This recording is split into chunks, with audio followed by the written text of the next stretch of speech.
Give it up. We have you surrounded, and you're all alone in that castle. All I'm surrounded by is fear and dead men.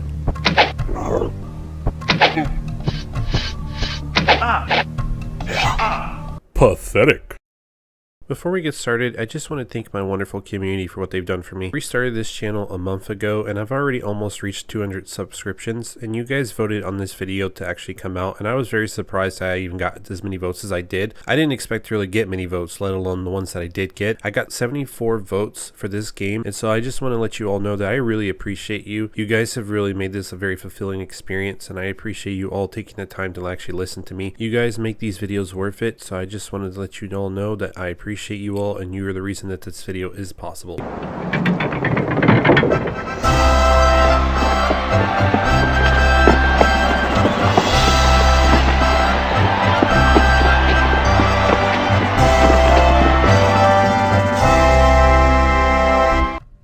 Heroes community is a very dedicated community, especially the hardcore fans.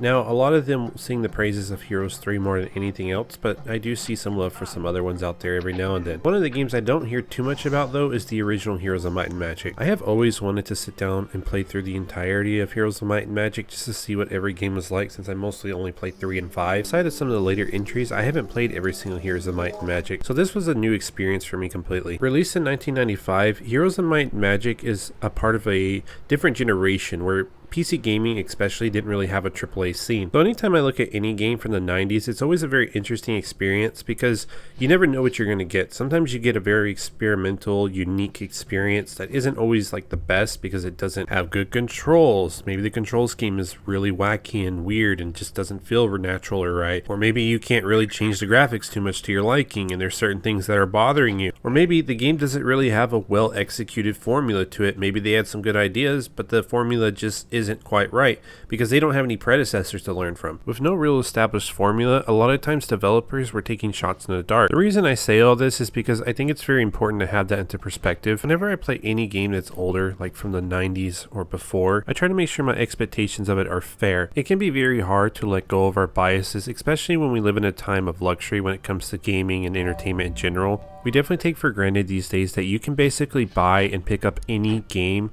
and play it from start to finish if you really want to, because it makes it that simple for you. The controls are going to be based on an established control scheme that's been ongoing for the last 20 or so years, and the game is going to usually 9 times out of 10 tell you exactly how to play it, where to go, and what to do.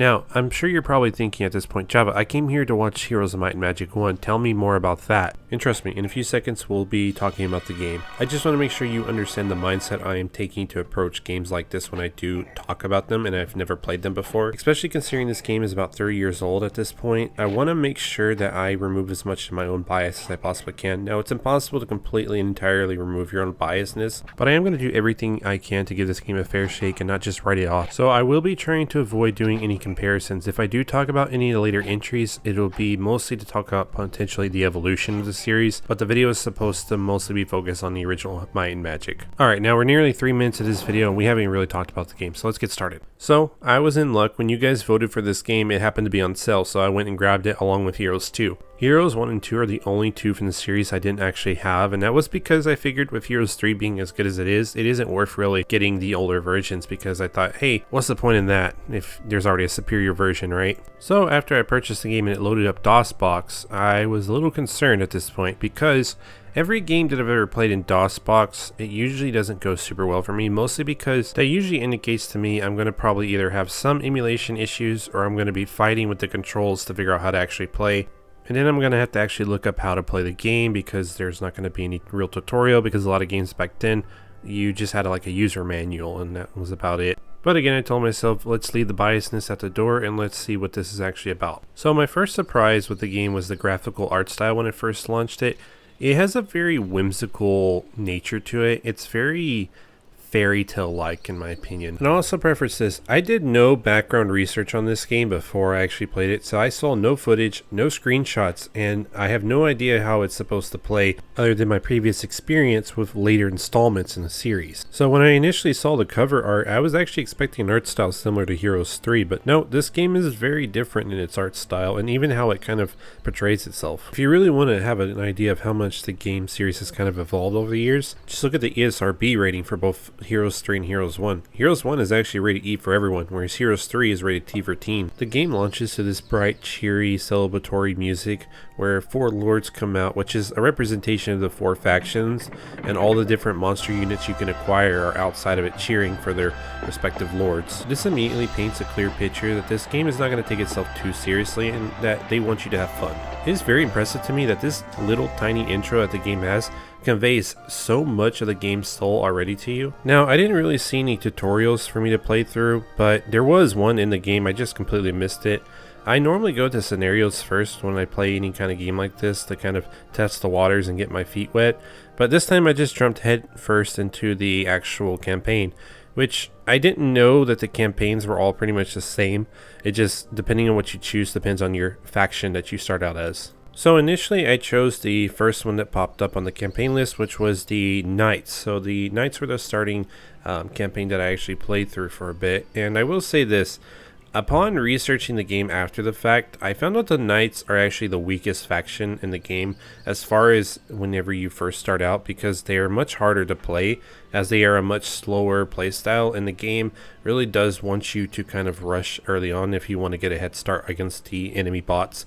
Otherwise, they're going to dogpile you. And I'll tell you this, because I didn't know what I was doing and I didn't do any of that previous research, I did make a lot of mistakes on my first few map runs, but I still got through them no problem and actually beat them, each and every single one of them. I did, however, of course, play other factions in the game to get a feel of all of them, and I did play through the campaign as another faction as well. So let's talk a little bit more about initial impressions now that we're in the game world. So remember when I told you I was a bit worried because the DOSBox launched and DOSBox experience for me has been kind of mixed in the past? Well, there was absolutely no reason to worry. The game actually controls like a modern PC game, which really surprised me. It controls extremely well. If you've played a previous Heroes game or even just any PC games before this, you'll have no problem just getting into this game and playing. The controls are very simple and normal. I mean, it's probably not saying a lot considering you can play the entire game with just your mouse and you don't really need your keyboard, but still, it matters, especially considering that I've played a lot of DOS games and they can be very mixed. I also had an amazing experience. I only ever experienced one freeze the entire time that I played this, and that only is the one time that ever happened to me. Normally with DOSBox games, I can literally have experiences where the game will constantly crash or just weird things will constantly happen, and I had to find, user-made patches and stuff to try to help make the game a little bit more palatable. But in this case, no, I didn't have any of those issues. The other thing that impressed me were both the movement in the game, like when you're going through the overworld and playing the actual battles, move very quickly. They're not slow at all. I'm pretty confident saying that this game was way ahead of its time in a lot of ways, and I'm not just referring to the Heroes series, I'm referring to gaming in general. Furthermore, I have issues with Heroes 3 when I run it in higher resolutions, but not this game. When I ran it in full screen, it actually still looked really good. The characters and the menus were still easy to read and see. Visually speaking, the game looks really good to me. I have always said this, it's not always about polygon count, it's also about how the game graphics portray itself to you, how they make you feel maybe immersed in it, or how they convey the information to you. One of my biggest problems with more modern gaming is that a lot of things can be lost in translation when everyone's trying to make the best, most realistic graphics possible. So I will stand by the fact that even if you don't think this game looks nice because you think the art style is bad, I will still stand up for this game and say it actually looks pretty damn good for a game made in 1995. Outside of that, the UI is excellent. It kind of keeps out of your way until you need it, but it's very minimalistic and I prefer that. Also, regarding the map, so when you open the bigger map that shows you everything you've discovered or seen, it looks like an old school JRPG overworld map, and I absolutely adore that. Now, as far as presentation, I don't have too many complaints with the overmap and the UI, but when you get to the combat maps, I do have some problems with it. So the combat maps are relatively simple, and they can have like little obstacles that can prevent certain creatures from going through them, and they have to go around them unless they have like flight. But the thing that I experienced that I didn't really like was that you had no idea how far a creature could move. You would have to move your mouse around and figure out exactly how far it could go. Furthermore, since there are no indicators of where they can actually go, There was times where I thought my monsters were in a safe space and they weren't. Moving around units and monsters is a pain in the ass sometimes because you really have to spend more time than you should trying to find exactly where they can move. Monsters can also overlap each other, which can make it hard to see what their actual unit count is at that point, so you'll have to constantly right click those to see exactly what their stats are. And like I said, sometimes I feel like I literally formed a barrier behind a monster or an archer to protect it, and it turns out I didn't. I'll honestly say that combat is where most of the faults of this game currently lie, but I'll get more in depth into that later. So I've covered the graphics and presentation, but what about the towns? What about the different factions you can play as? So there are 4 factions / towns you can play as. There's Knights, Sorceress, Barbarian, and Warlocks. The Knights have the slowest units in the game for the most part, but they do field very powerful defensive units, and their heroes focus around defensive stats as well as leadership, thus giving them more chances to have higher morale. The Knights can struggle a lot in early game simply because their units aren't super good in the very beginning. Unlike some of the other factions, they have to set up just a little bit more to actually get some of their more powerful units in the beginning, as well as the fact that their early units, like the Peasant, is extremely slow to move. Like, they're probably never going to reach an enemy unless it walks up to them, as well as the fact that their archers tend to get smashed by other archers, out damaging them. However, I will say you can easily stack up a bunch of peasants. I think in one game I stacked up like 300 in the very beginning very easily, and I just put a bless spell on them, and they were killing high level creatures really easily. But that is a double-edged sword because peasants are extremely weak, so even if they get hit by, like, for example, one arrow, it can take out a good chunk of them. So they're very squishy, and even though they can ramp up just in numbers to do some decent damage, their slowness combined with the fact that they can't really take any damage means that they're going to die very fast. Third unit the Knights usually get access to, which is the Pikeman. Doesn't do a whole lot of damage, but he can take a lot of damage. But unfortunately, you really need to kill enemies if you want to make it through this game. Now, once the Knights get horseback riders, swordsmen, and paladins, they can be very powerful because those 3 units in particular are pretty tanky, and they can do quite a bit of damage very quickly. They also have very decent damage to them. The last thing I should mention with the Knights is that if you really want to win early game, you're going to have to take a town somehow really fast or take a neutral town, because if you don't, they don't have any flyers to get over walls, so they can be kind of stuck without any decent spells, and they can kind of sit there getting picked off by range units the entire time until the walls come down. I'll tell you right now that flyers are the most important unit in this game because they pretty much can make or break armies. So the next faction you can play as is the Sorceress. Now the Sorceress, despite its name, is not like an arcane themed faction. It's more of a nature themed faction with druids and elves. I would say the Sorceress faction is probably the second strongest faction in the game because they start off with a flying unit which can be stacked very quickly, the Sprite. While the Sprites are very squishy, they can knock out archers very quickly, which is the most important part. They also tend to go first almost every battle in the game. The second unit they get access to is the Elven Archer. Now the Elven Archer is actually quite strong for an early game archer unit. They're probably the strongest in the game just because of the fact they can do a lot of damage, but I think it is a close tie with the Orc, which I will cover in a bit. But the Elven Archer is pretty good, and if they get enough stacks, they can knock out some high-level units. The third unit, which is pretty much useless, but you have to build it to build the final buildings, is the Dwarf. I tried using the Dwarf several times. They don't do enough damage, and they're the slowest unit outside the Peasant in the game, so they'll never reach their targets in time, which honestly is very disappointing because the Dwarf sprites look pretty cool. Now the Sorcerer's third unit is probably arguably their best unit as far as I'm concerned, which is their Druid.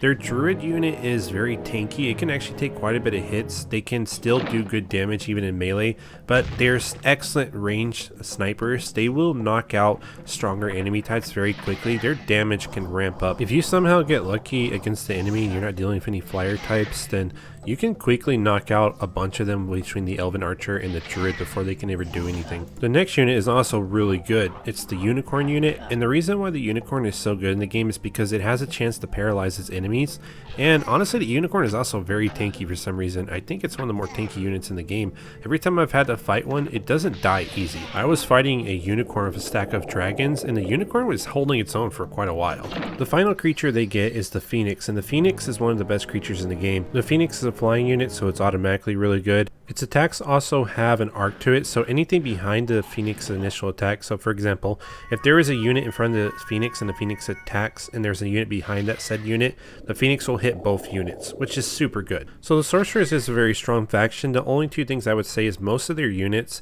outside of a couple, are pretty squishy. The other thing that can hurt them is that late game, they can be steamrolled by more powerful units that other players can get access to.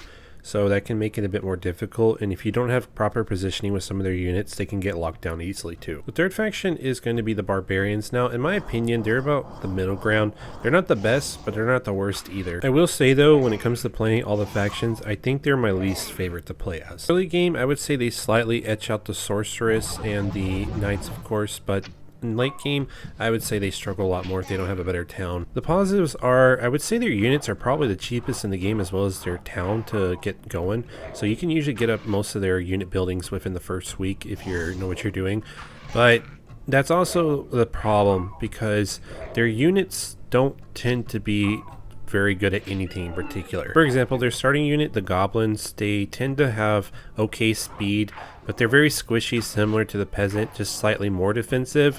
And their damage is better than, like, for example, the Peasant as well, but it's just not enough to save them from getting stomped by their creatures with either range or flight. The second unit they tend to get is the Orc, which is their archer / range unit that uses a crossbow. And my problem with it is I feel like they have the weakest damage out of all the archers in the game. The one upside to them is that they're much more tanky than any of the other archers, whereas most archers in this game will be killed very quickly.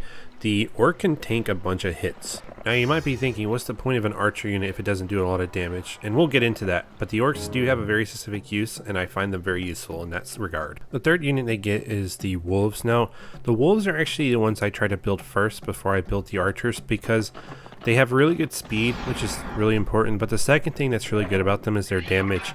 Specifically because if a enemy unit attacks back in response to being attacked, the wolf will attack again, thus giving the wolf 2 attacks. Now the wolves don't have the hit points or armor to survive some of the later game units, but they're still very good almost throughout the entire game, just for the simple fact that they can pick off a lot of enemies very quickly. The fourth unit that the Barbarian gets access to is the Ogre unit, and I have mixed feelings about them.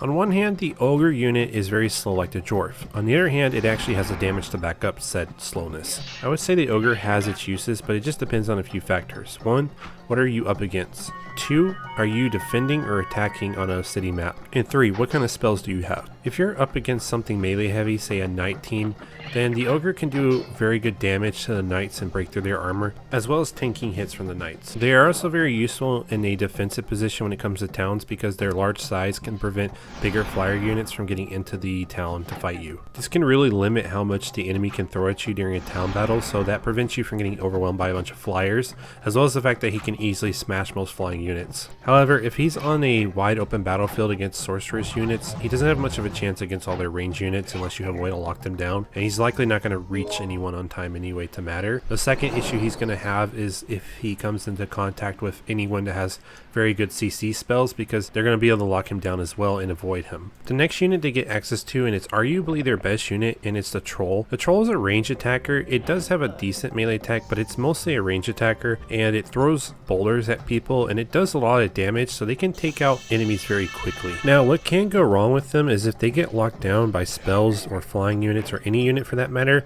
they can become pretty useless, and they can get killed by large number stacks. The final unit they get access to is the Cyclops. Now, the Cyclops is relatively cheaper than most of the high level units to my knowledge, but the Cyclops doesn't have as much damage as those units. What he does have is a stun. His attack can paralyze units, and it can fire off almost consistently every time he attacks. And of course, it has an arc similar to the Phoenix, so he can hit 2 units at once. The other issue with the Cyclops is that it is very slow on the map, so it could take a bit of time if you don't have the right spells to boost its speed or to teleport it to actually get in range to do its attack.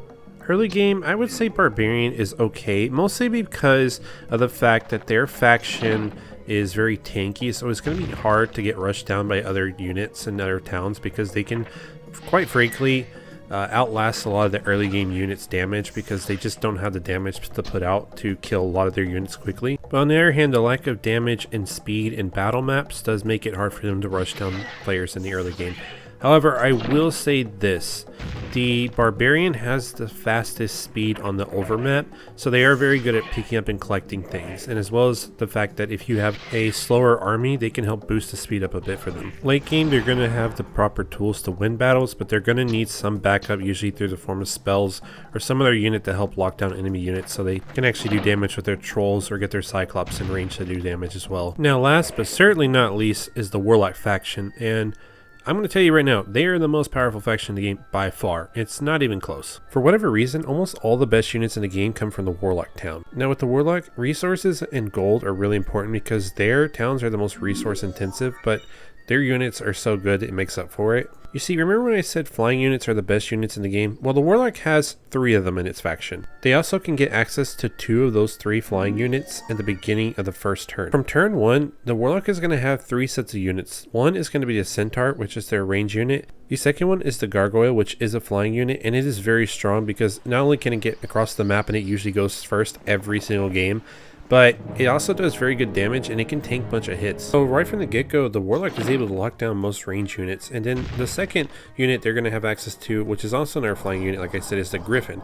The Griffin, while it doesn't come in the larger numbers at the very beginning, it does do a lot of damage, and they're very tanky because they're a tier 3 unit at the very beginning. So already from turn 1, the Warlock usually has the best team out of anybody and can easily crush anyone if they come into contact with them very early game. To show you how powerful they are, I was able to vanquish and take out the Knights player within 6 turns on the first week. Just bear in mind that on this map it does start in the middle of the month, not at the very beginning. But it only did take me 6 turns to take their only city, and when their hero returned to try to recapture the city, they didn't have the units to be able to do it, so they lost. So as you can tell, Warlocks are pretty strong early game. But wait, there's more. If you do not stop the Warlock player within basically the first month or so, you're probably screwed.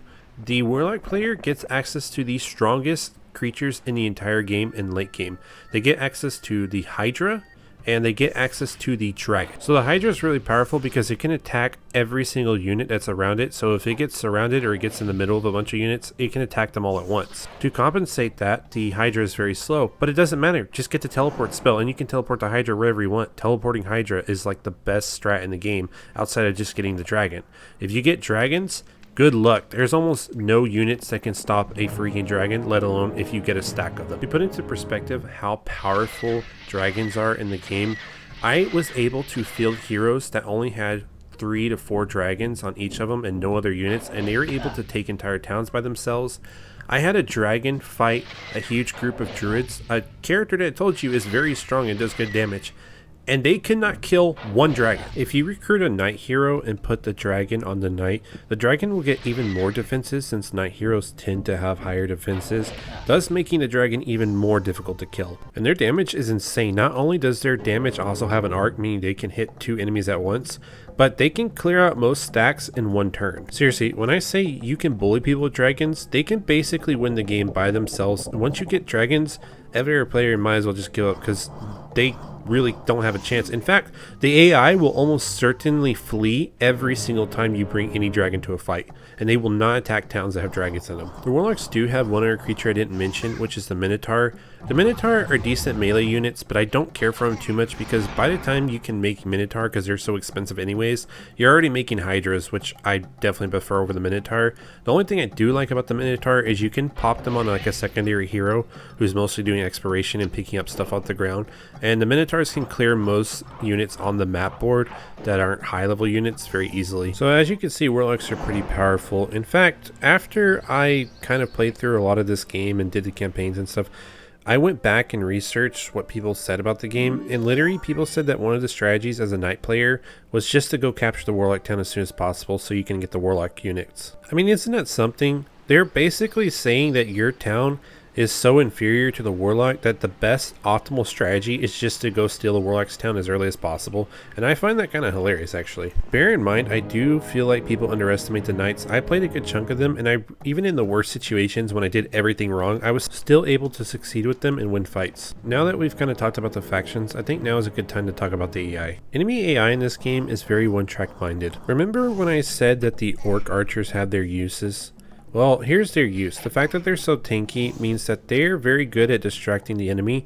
You see, the enemy will always preference killing archers before anything else. So especially if they have flying units, you can bait them with an orc archer, for example, and then have one of your stronger units next to it just slaughter the flying unit. Now, unfortunately, you can't split units in this game, so you're kind of stuck with the stack that you have. You can't just split them off into a smaller stack to try to have a secondary archer. So if you want another archer / range unit, you're going to have to find another creature. With that being said, no matter what the creature is, if it's a ranged unit, it will always be attacked by by the AI first. Now, here does come a problem with that. So if you have a faction that likes having a lot of range units, such as the Sorceress, keep in mind that you're going to probably lose range units every single fight because the AI is always going to try to kill them first. And so even if you can try to body block the AI from getting to them, it can be kind of hard, like I said, because you can't really tell if the AI is able to get around you or not at times with the way characters position. Sometimes it seems like I can go around someone and I can't, and then other times it seems like they shouldn't be able to get around me, and they can. Another strange thing about the AI that you can kind of exploit is that their decision-making skills on whether or not to attack a town per se depends wholly on what kind of units are there. One of the things I like to do, especially when I was trying to mop up heroes from an enemy town that I just took over, I would place only a couple weak units inside the town to encourage them to attack me, because I know damn good and well it would take them too long to get over the wall if they didn't have any flyers. So in this case, let's take for example the knights, and because they don't have any flyers to get over the walls, they got to wait till the walls come down.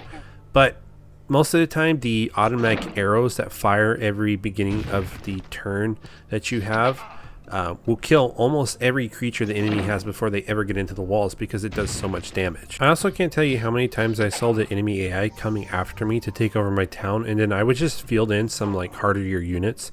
Not units that would necessarily win me the fight, but for example, placing a bunch of ogres in my city when I saw them coming my way, and they just turned right back around. They decided not to take that fight, even though they could have easily won that, especially if they had spells. However, the AI behavior will completely change if you lower the difficulty on their intelligence dramatically. And in fact, I find that the easier AI is worse than the harder AIs. You see, on harder difficulties, the AI will just blatantly cheat half the time, and that's how they kind of make it difficult. But on easy difficulty, the AI just does the most random things ever. If you've ever played a fighting game with someone who doesn't know how to play, or maybe a younger kid, you'll notice that they just kind of press a bunch of buttons, and sometimes even as a veteran fighting game player, it can be very confusing, and it can actually catch you off guard, and it can take matches off you. I say this knowing as a fighting game player myself. The AI on easier difficulties is exactly like that. They will do some of the strangest behavior. Every time I expect them to do something, they do the opposite. For example, I saw them come after me with weak armies, so I thought, okay, I'll just leave a couple of units in my town. I don't need to leave a stronger defense force. Well, they attack my town anyways. Not just with the one stack. They will repeatedly attack me with 3 different hero units back to back every turn. And of course, they'll end up taking the town just from the simple fact that they're just keep throwing numbers at me. Or even if they can't take the town because I have a strong defense, they'll keep throwing their units at me and getting them killed consistently. That it's to the point to where it's annoying. I know I'm going to win the fight, but I have to continuously deal with them. Not only that, but on easier difficulties, the AI loves to suicide run you. They will literally attack you with a weaker unit just so that they can use their spells that do damage to their characters as well as yours, just so that they can do some damage to you. They do not care if they lose that fight. They only care about hurting you. I literally had to deal with 2 AIs when I was testing them out on an easier difficulty, where they would both continuously attack me and my characters that were out riding out, and they would have weak armies, but they would just spam the Storm spell or Armageddon spell, and they would do a ton of damage to me because those spells are pretty powerful, and they would wear me down. Even though that they were losing these fights, I ended up having to recoup my losses because they were just spamming these spells with no regard for their own forces being killed. They would leave themselves hero-less just to do some damage to me. It was kind of wild. It actually made it more difficult. The AI cheating I can account for. If I know that they're going to field more units than they possibly should, or more heroes than they really should at a time, then that's fine. I can deal with that. I can account for the AI even knowing where the artifacts are on the map and just going straight for them.